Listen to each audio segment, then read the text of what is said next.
up. No, I don't take shit. I got no love for the fakeness. If you wanna play tough and wanna hate this, I'll always show up.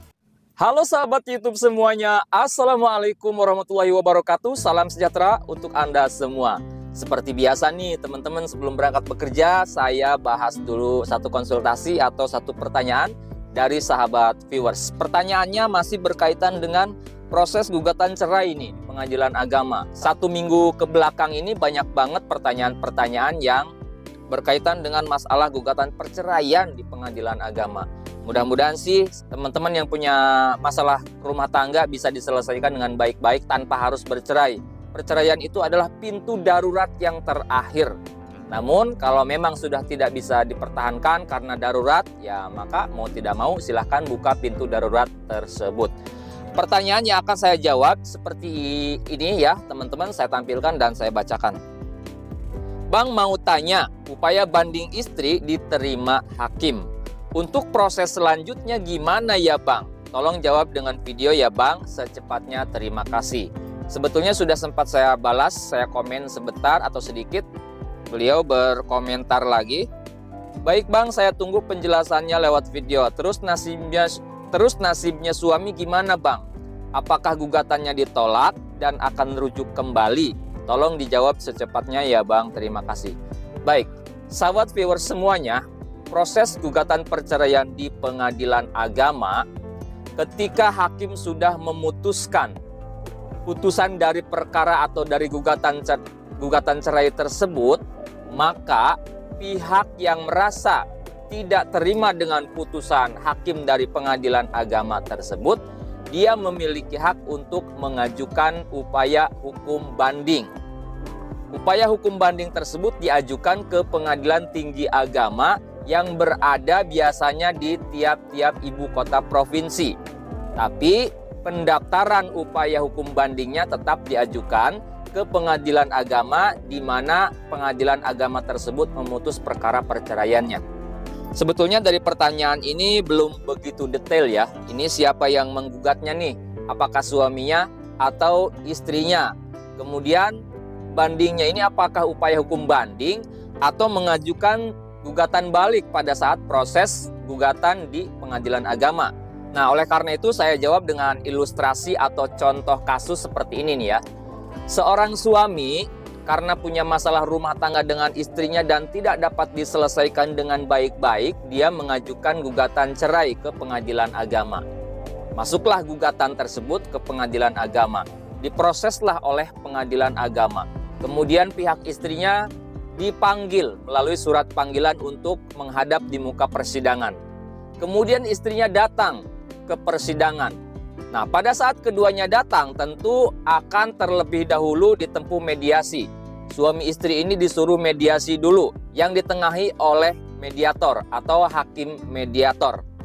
Apabila mediasinya gagal, maka lanjut proses persidangan sampai dengan tahapan-tahapan selanjutnya.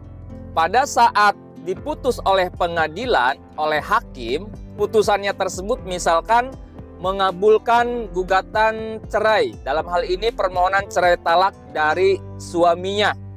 Ya, dari suaminya. Kemudian menolak tuntutan balik dari pihak istri. Dengan alasan dan pertimbangan hukumnya seperti apa? Biasanya nanti disampaikan di dalam berkas putusan. Nah, si istri ini karena pengadilan menerima gugatan cerai dari suami, sedangkan sebetulnya si istri ini masih mau mempertahankan, tidak bersedia bercerai. Kemudian karena hakim pengadilan agama mengabulkan gugatan cerai dari si suami, maka si istri ini bisa mengajukan upaya hukum banding, naik banding ke Pengadilan Tinggi Agama yang berlokasi biasanya di setiap ibu kota provinsi. Nah, jadi si istri mengajukan banding kepada Pengadilan Tinggi Agama. Kemudian berlangsunglah proses banding, yang biasanya prosesnya kalau untuk perkara perceraian itu 3 bulan paling sebentar sudah selesai. Paling lama ya sekitar 4 bulanan atau bisa jadi 5 bulan baru selesai.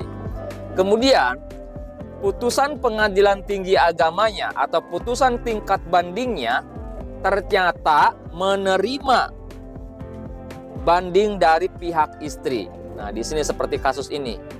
Jadi banding istrinya diterima. Nah, misalkan putusan bandingnya itu membatalkan putusan pengadilan agama tingkat pertama. Dan putusannya itu, bunyi putusannya tentu beda-beda dan di sini tidak disebutkan. Ini saya contohkan aja. Misalkan bunyi putusannya membatalkan putusan pengadilan agama mana ya, pengadilan agama kota mana. Kemudian di poin berikutnya biasanya ada juga redaksi yang lainnya. Misalkan menetapkan atau menyatakan bahwa perkawinan si A dan si B ini tidak jadi bercerai. Nah, jadi kalau putusan pengadilan agama tingkat bandingnya membatalkan putusan pengadilan agama kabupaten mana tadi, maka putusan pengadilan agama tingkat pertama tadi itu menjadi tidak berlaku. Ya, menjadi tidak berlaku karena dibatalkan oleh pengadilan tingkat banding, oleh pengadilan agama tingkat banding.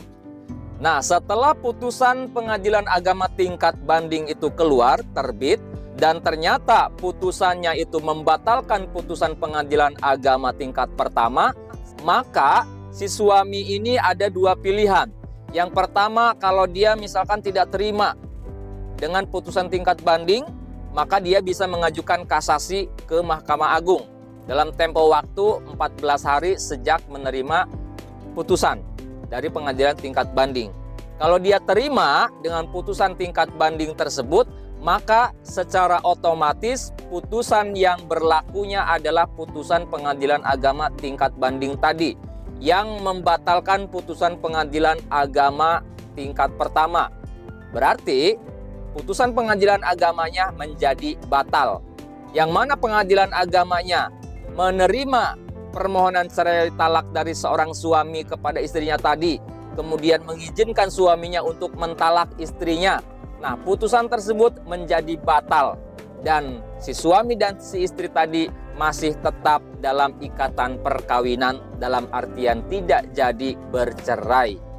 Itu yang dapat saya bahas pada kesempatan video kali ini. Kalau ada yang masih belum paham, belum mengerti, atau punya permasalahan serupa, silahkan bertanya di kolom komentar di bawah video ini. Dan apabila video ini ada gunanya, channel ini ada manfaatnya bagi orang lain, mohon dukung kami dengan cara subscribe ke channel Pengacara Santuy Official. Sampai jumpa di video-video selanjutnya. Assalamualaikum warahmatullahi wabarakatuh. I don't ever slow up, no I don't take shit. I got no love for the fakeness. If you wanna play tough and wanna hate this, I'll always show up and make a statement. I don't ever slow up, no I don't take shit. I got no love for the fakeness. If you wanna play tough and wanna hate this, I'll always show up